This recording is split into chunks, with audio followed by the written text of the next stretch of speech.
Esu Saulius Bagdonas ir šiandien dieną turime labai ypatingą akimirką, nes mūsų pašnekovas šiandien yra Tomas Girdzijauskas. Kai kas jau jį tikrai labai gerai žino ir žmogus ilgą laiką buvo Lietuvoje. Šiandien dienai tai yra, vėl sakyčiau, vėl naujiena. Ir labai tikiuosi, kad šitą naujieną Lietuvoje užsiliks su savo programomis, su savo labai rimtais mokymais. Džiaugiuosi, kad palikai dalį mokymų mums tiesiog virtualioj erdvėj. Kaip mačiau, galima visą laiką juos įsigyti ir tiem žmonėms, kurie turi noro tobulėti ir augtis tam tikrose temose, galite pasižiūrėti, tai visada šansas yra. Kai tik neseniai susituokę žmonės išsiskiria, arba kurie dar kenčia ir gyvena tikrai nelaimingą gyvenimą, kurie turbūt nevaldo nei savo žodžių, nei savo minčių, nei savo veiksmų ir šeimos būna nelaimingos. O nuo to, kas eina visa visuomenė nelaiminga. Bet klausimas, kas su šita tema yra labai tokio svarbus? Ką tu ten tokio atradai ypatingo? Kas su vyrais ir moterim, nes aš manau, kad čia yra pagrindas visko. Jeigu mes čia susitvarkom santykiuose viens su kitu, tai tada mes galime eiti ir toliau kalbėti apie dvasinius dalykus ir kitus. Tai aš padariau savo asmeniškai labai didelių atradimų ir vienas iš jų buvo tas, kad aš atradau, kad aš esu vyras. Aš nežinau, kas tai yra. Aš pamačiau, kad aš nieko apie tai nežinau. Man atrodė, kad... Kas yra tikras vyras? Ne, apskritai, kas yra vyras? Kuo skiriasi vyras nuo moters? Aš iki tol įsivaizdavau, kad visi... Pastatysim to į du ir pamatysi. Visi žmonės yra vienodi. Man taip atrodė iki tol. Aš gyvenau tokiai iliuzijai. Kitaip sakant, aš kaip vyras matau pasaulį per vyro pojūčius ir man atrodo, kad visi žmonės taip pat mato. Paaiškėjo, kad moterys mato visiškai kitaip ir suvokia pasaulį kardinaliai, diametraliai skirtingai negu vyrai. Ką mums labai sunku suprasti. Be abejo, tai čia vienas iš sunkiausių momentų ir yra santykių temoje, bet norint šitoj temoj padaryti, pasiekti tam tikrų rimtų rezultatų, būtina labai rimtai susipažinti, kas yra vyras ir kas yra moteris. Tai jie vienas be kito yra neatsiejami. Takim, aš kaip vyras savęs negaliu suvokti be moters kaip konteksto. Tik tai santykė su moterim įmanoma suprasti, kas yra vyras. Ir taip šiaip, reiškia, moterį galima suprasti tik vyro kontekste. Jį viens su kitu yra kaip sistema, neatsiejama sistema. Ir tų atradimų po to pasipylė labai daug. Ir galbūt toks, sakykime, studijavimo proveržis įvyko tuo met, kai aš pamačiau, aš neatsimenu kur ir kaip tai įvyko, bet man iki šiol akyse stovi kažkoks tai seminaras, kuriame du mokytojai, du gurų pasako, kad jeigu žmogus studijavo gyvenime viską, ką įmanoma, bet jisai nežino temos apie vyrus ir moteris, jisai nežino kaip ir nieko. Čia yra tokia fundamentinė tema, kad, kitaip sakant, kad kažkokia tai ten, sakykime, gamtos esminės jėgos, jos susiprojektuoja į mūsų gyvenimą pirmiausia kaip vyriškas ir moteriškas elementas, o po to iš jų kyla visi kiti dalykai. Ir, čia iš tikrųjų šita formuluotė yra dar galima ją paaiškinti būtų aiškiau, bet tai yra atskiras elementas paaiškintas sąryšį su gamta. Tai gerai, mes pažįstam save, suprantam, kad mes esam vyras ir kad mes mąstam kitaip, suprantam, kad mes esam moteris ir mąstam kitaip, tai kas tas yra kitaip? Įdomu, esminiai tie vyriški mąstymo bruožai ar elgesio bruožai, čia reikėtų išsiaiškinti, ne? Ir moteris. Ir kuo jie skiriasi ir kokios problemos išsakilo, kai mes to nežinom. Aš čia nieko naujo nepasakysiu, tai nieko naujo, bet verta prisimti klasiką. Pasakyk tą klasiką. Klasika daug kas pamiršta. Yra tai, kad per daugybę pasaulio mitų ir pasaulėžiūrų yra ganėtinai vienareikšmiškai apibrėžiama, kad vyras yra dangiškas elementas. Todėl vadinama dangaus tėvas. Yra tokia sąvoka dangaus tėvas. Vyras yra, netgi šiuolaikiniai psichologai tai įvardina, kad vyras yra abstraktusis pradas. Abstraktusis. Kad vyrui yra būtina matyti ir suvokti pasaulį iš didžiojo piešinio, kaip iš, sakykime, kažkokio realio skrydžio. Iš viršaus jis turi viską matyti, kitaip jis nieko negali gyvenime veikti ir strateguoti. Taip. Moteris yra atvirkščiai, tai yra kaip šiuolaikinė psichologija įvardina sensityvusis pradas, bet galima būtų ir sakyti, kad yra konkretusis pradas. Abstraktusis priešingas konkrečiajam. Moteris yra konkretusis. Ir seniai šaltiniai įvardina moterį kaip žemišką elementą, todėl yra tokia savoka motina žemė.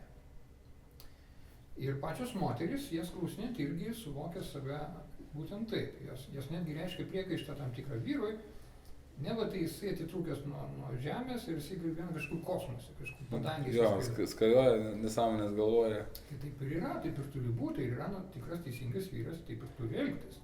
Bet jis ten, sakykime, kažkur tai būdamas abstrakcijų pasaulyje, jis turi pateikti tam tikrą produktą. Jis turi teikti energiją, nes dangus yra energijos šaltinis. Jis žaibuoja, jis duoda šviesą, jis duoda šilumą, jis duoda gyvybę, jis apsėklina gamtą, žemę ir taip toliau. Be jo niekas nevyksta žemėje ir jeigu yra tamsa, tai viskas. Tai niekas negali gyventi. Ir vyriškas elementas yra įvardinamas labai įdomiai, kad reiškia, ta dangiška energija, kuri ateina iš viršaus, yra kaip mažytė seklytė. Sakykime, pavyzdžiui, galima imti ten garstyčios grūdą ar gilę, jinai yra labai maža, sąlyginai, bet duoda milžinišką augalą, milžinišką medį, joje yra neįtikėtina koncentracija. Tai ta energija, kuri ateina iš dangaus į žemę, tas vyriškas pradas, tam tarpe tai yra vyriška sėkla, kuri apsėklina, iš kurios gimsta vaikai, jinai yra nepaprastai maža, bet joje yra sukoncentruota neįtikėtina energija. Ir štai kuo skiriasi vyras. Tai yra jo tokie atributai, kaip tokie ryškesni, bet jų galima vardinti ir vardinti ir vardinti. Tai yra, kitaip sakant, aktyvusis elementas, aktyvusis pradas, priešingai negu moteris, kur yra pasyvusis pradas.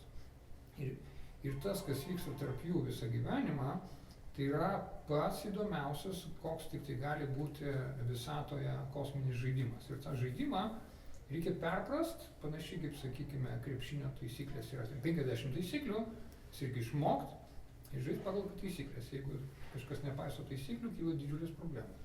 Tai pakalbam apie taisyklės. Bet kokios yra tos taisyklės gerų santykių? Gerų vyro ir moterų santykių. Nebūtinai visas po truputį vieną kitą užčiumpam, kad pradžia, ne, mes suprantam, kad vyras ten skrajoja, kad moteris turi biškį gal nužeminti, ne, jam padėti sukonkretinti ir taip toliau, ne. Tai vat, tos taisyklės. Klausant temos apie vyrus ir moteris, yra nemažai tokių dalykų, aš netgi sakyčiau, apie 50% dalykų sunku priimti yra ir vyrų ir moteriai, to, ką jie išgirsta apie save arba priešingą lygį. Ypač dabar gyvenime. Yra nemažai surprizų, kurios suvirškinti tikrai nepaprasta. Tai todėl reikia padaryti gerą įvadą, kad suprastų kontekstą, kad suprastų sąvoką. Kad nebūtų čia kažkokių pykčių, kad čia pasiūlų ir taip toliau. Nebūtų tokių nesusipratimų, bet, sakykime, jeigu ilgai netempiant gumos, tai ir vyras, ir moteris turi savo tam tikras gerasias ir blogasias savybės, pliusus ir minusus, bet jie kaip visuma kartu paėmus sudaro tam tikrą pilnatvę. Ir vienas kitam papildo tai, ko kitam labiausiai trūksta. Taip.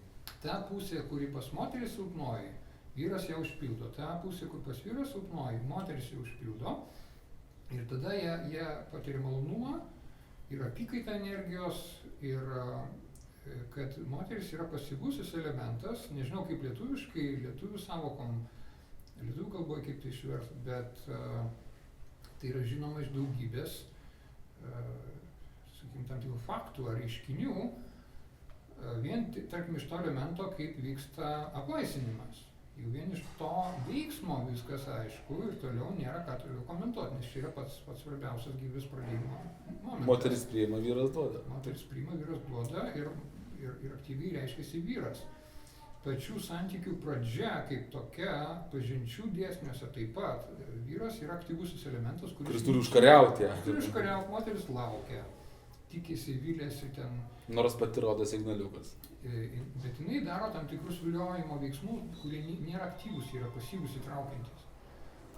Tai taip yra daugybė kitų sričių ir sakykime, viena iš sunkiausiai priimamų temų moterims yra tai, kad vyrų mąstymas yra irgi aktyvus elementas Bet tik tiek, kad mastelis, kaip masto vyrai, kaip masto moteris, labai skiriasi. Moteris masto dideliais kiekiais mažų elementų.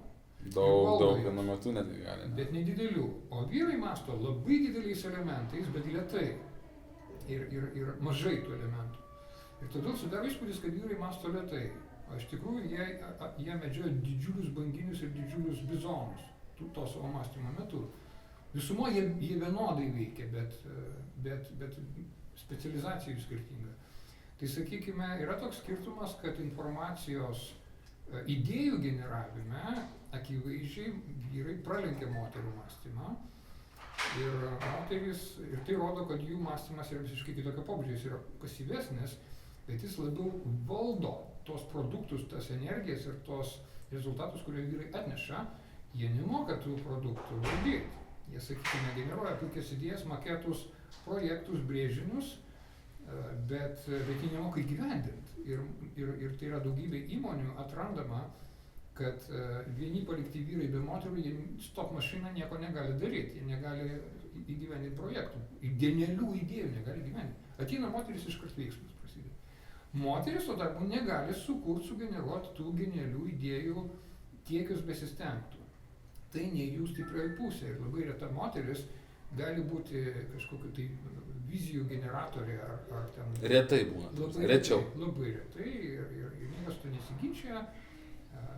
Iš kitos pusės tai reiškiasi ir, sakykime, per programavimą, kompiuteriniam programavime praktiškai nėra moterų ir tai labai toks ryškus faktas, parodantis didžiulį skirtumą tarp vyrų ir moterų. Tik vyrai praktiškai dirba kompiuterinio programavimo sferą, nes tai yra absoliučiai labai ryškiai abstraktaus mąstymo.